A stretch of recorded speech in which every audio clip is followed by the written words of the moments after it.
with regret, with great regret. There's no organization in this country that could do more for the struggling black man than the black Muslim movement if it wanted to. But it has gotten into the possession of a man who's become senile in his old age and perhaps doesn't realize it. And then he has surrounded himself by his children who are now in power and want nothing but luxury and security and comfort and will do anything to safeguard their own interests. So I feel responsible for having played a major role in developing a criminal organization. It was not a criminal organization at the outstart. It was an organization that had the power, the spiritual power, to reform the criminal. And this is what you have to understand. As long as that strong spiritual power was in the movement, it gave the moral strength to the believer that would enable him to rise above all his negative tendencies. I know, because I went into the movement with more negative tendencies for the betterment of the community by any means necessary. And since tonight we had to get into this old nasty negative subject, we didn't want to bring up our program. We're going to have... But as the African nation got it, we became proud of it. And when they became proud of it, we began to have something effect with it. But you mentioned conspiracy between the black Muslims and the right wing in this country. Could you elaborate on that? I mentioned the conspiracy between the Muslims and the right wing in this country. I know for a fact that there is a conspiracy between the Muslims and the Lincoln Rockwell Nazi and also the Ku Klux Klan. There is a conspiracy. Describe this conspiracy. Well, the Ku Klux Klan made a deal, or were trying to make a deal with Elijah Muhammad in 1960 in the home of Jeremiah X, the minister in Atlanta at that time, who at present is the minister in Philadelphia.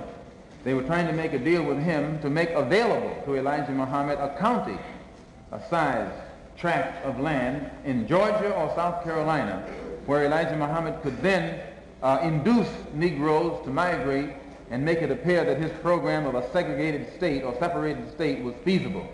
And to what extent these negotiations finally developed, I do not know, because I was not involved in them beyond the period of December 1960. But I do know that after that, Jeremiah, who was the minister throughout the South, could roam the entire South and the Klan not bother him in any way, shape, or form, nor would they bother any of the black Muslims from then on, nor would the black Muslims bother the Klan. Are you inferring then that because of this conspiracy, the attempt was made upon your life? The attempt could have been made upon my life. Ask that again. Are you inferring that because of this conspiracy, the attempt was made on your life? Not necessarily that conspiracy. The attempt was made upon my life because I speak my mind and I know too much, and they know that I will speak it whether they like it or not.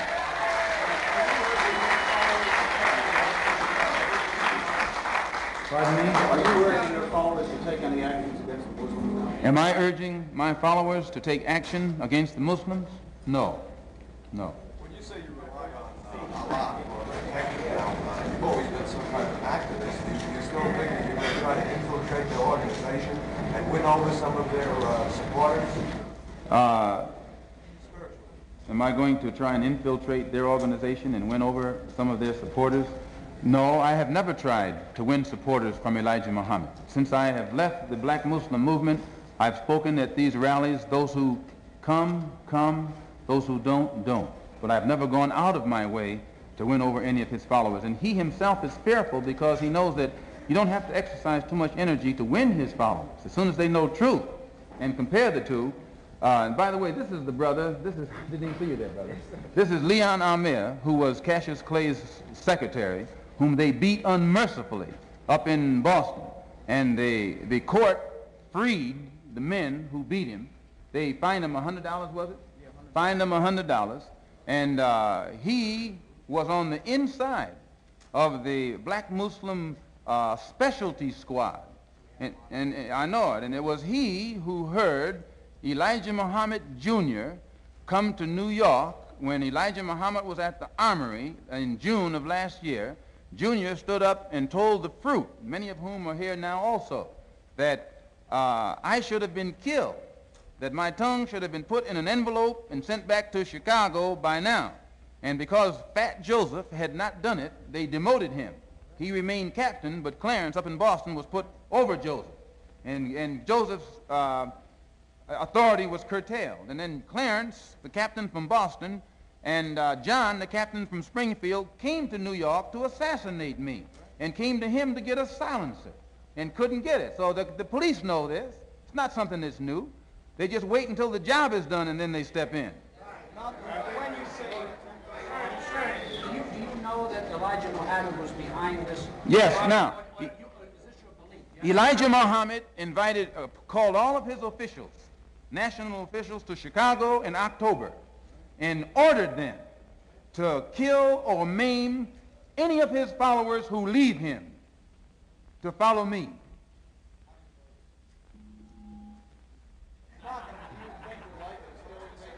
Well, when you say, how do I know, many of the brothers who were in at that time are out now.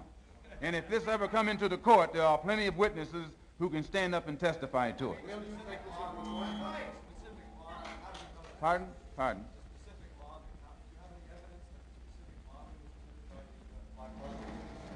This specific problem. Do you have any? I'd rather not say at this time. When you say you know too much, what do you mean?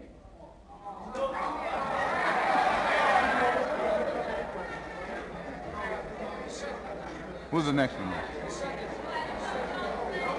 Give them 2 more minutes.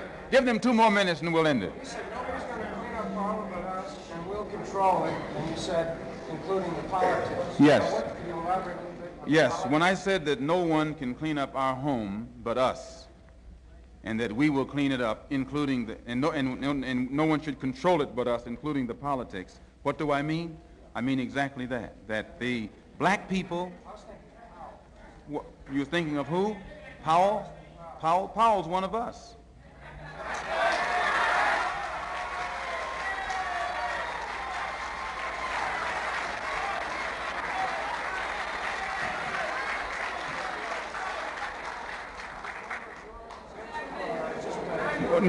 No, he's not a member of our organization, but when I say he's one of us, I mean he's one of the family. And no one outside the family can get us to talk about it. If we talk about him, we talk about him within the family. But nobody outside the family can instigate us against Powell.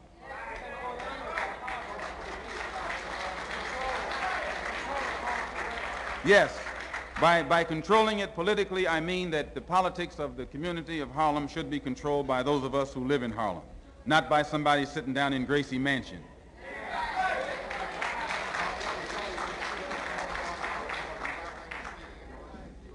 Sir?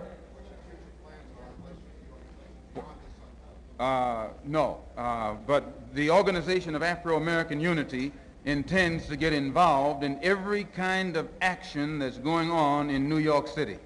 We don't intend to let anybody downtown influence us in any way, shape, or form. We want the influence to come from Harlem and from other Harlems around the country. Now, this doesn't mean we're outside of Harlem.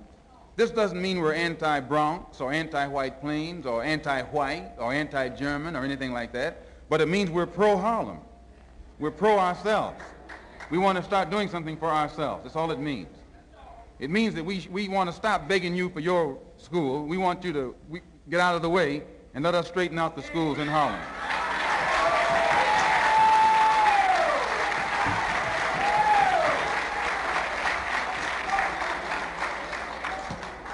Yes, sir. I'd like to clarify this quote here. You said, from tonight on, there will be a hot time in your town. Can you elaborate on I just answered it when I said from tonight on there'll be a hot time in the old town. I answered it when this gentleman over here asked. It's a song that we used to sing. An implication, an implied threat. I never imply any threats to anyone. I'm a Muslim. My religion is Islam. It's a religion of peace. And sir? Yes, I do believe there'll be further attempts on my life. I know them. They're foaming at the mouth. The rank and file Muslim means well. It's those at the hierarchy who are living off the fatted calf who don't mean well. And this coming Sunday at 2 o'clock, as I say, our program will be unfolded. Elijah Muhammad knows he has done some good things, and he has done some bad things. He knows that if he had wanted to, he could have united our people with the Muslim world just by teaching the right religion of Islam. He could have done so. The entire Muslim world would have accepted him. As it is now, the Muslim world has rejected him. He can never go into the Muslim world saying that he's a prophet or that Allah came over here in the flesh. They would cut his head off if he said that over there. I mean, he knows this. None of his followers can go over there without denouncing him. It's impossible for them to go to Mecca or any other place unless they ascribe to Islam as it is ascribed to over there. So he was in a position to unite us with the Muslim world, those of us who are Muslims. He was also in a position to unite us with Africa. But you cannot read anything that Elijah Muhammad has ever written that's pro-African. I defy you to find one word in his direct writing that's pro-African. You can't find it.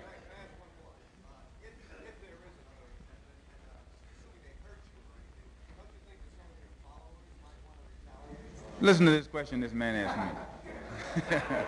What are you trying to get at?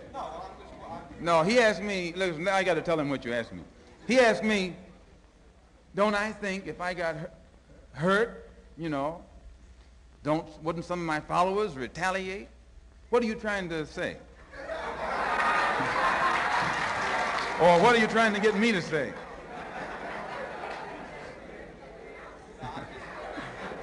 I mean, it's okay. I'm not going to get you in any trouble. These are your friends in here. But I just want them to hear what you're asking me. That's all. I just want them to hear what you're asking me. You wouldn't get no trouble in here.